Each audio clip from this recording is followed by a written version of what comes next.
gerbiami karininkai, kariai, ponios ir ponai.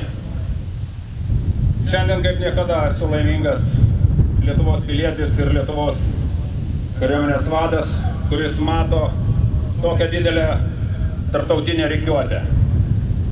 Šiandien šių pratybų atidarymo metu būtent jaučiame, kad mes esame tikrieji NATO nariai ir petys petin mes jaučiame savo sąjungininkų jėgą ir dvasią.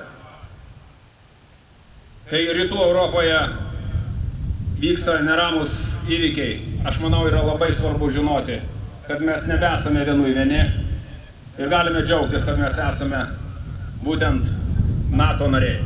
Thank you for coming to all of you, and I wish you good success, all the best during the exercise Saber Strike 2014. All together we are strong. Thank you.